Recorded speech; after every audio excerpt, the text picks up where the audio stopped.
പാഠകത്തെക്കുറിച്ച് രണ്ട് വാക്ക് നിങ്ങളുടെ അറിവിലേക്ക് പറഞ്ഞുകൊണ്ട് ഞാൻ ഈ പാഠകം അവതരണം തുടങ്ങാം. നമ്മുടെ സംസ്കൃത നാടകാവതരണ പാരമ്പര്യങ്ങളായ കൂടിയാട്ടം, ചാക്യാർകൂത്ത് എന്നീ കലാരൂപങ്ങളുടെ ഒരു അനുബന്ധ കലാരൂപമായിട്ടാണ് പാഠകം നിലനിന്നു വരുന്നത്.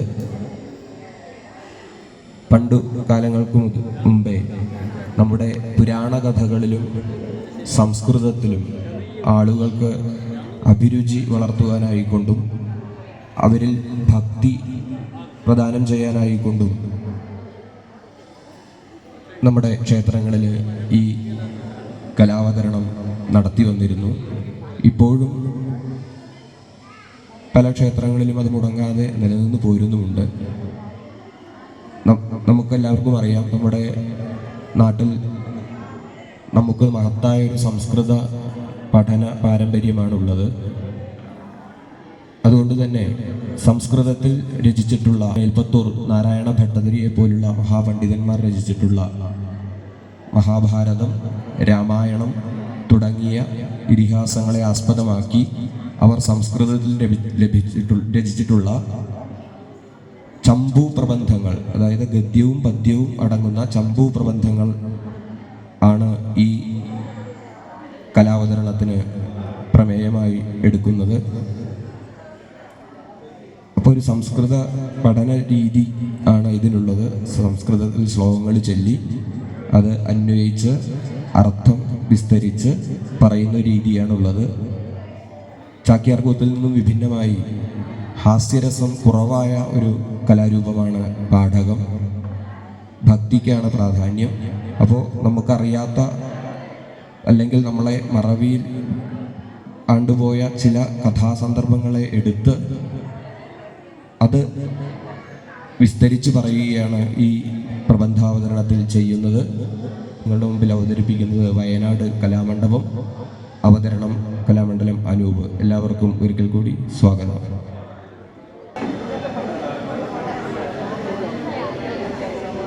ദാനവാനാം നിരുപമപ്രധനാഭാരഖിന്നാം ധരിത്രീ ഓരോ ലീലാവതാരൈരഴകിനോടു സമാശ്വാസയന്തം നിതാന്തം.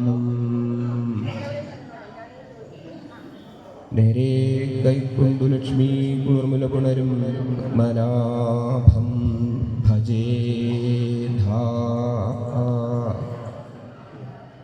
പുരുഷാർത്ഥ ചതുഷ്ടയത്തെ സാധിപ്പാനായിക്കൊണ്ട് അഖില ജഗദാധാരഭൂതനായി സച്ചിദാനന്ദ സ്വരൂപനായി സത്യഭാമാവല്ലഭനായിരിക്കുന്ന സാക്ഷാൽ ഭഗവാൻ സ്വാമി ശ്രീകൃഷ്ണനെ സർവകാലവും ഹൃദയകമലകർണികാ മധ്യത്തിങ്കലം മാറുവെച്ച് നിശ്ചല ഭക്തി പുരസരമാകും വണ്ണം ഉപാസിച്ചു കൊള്ളണം.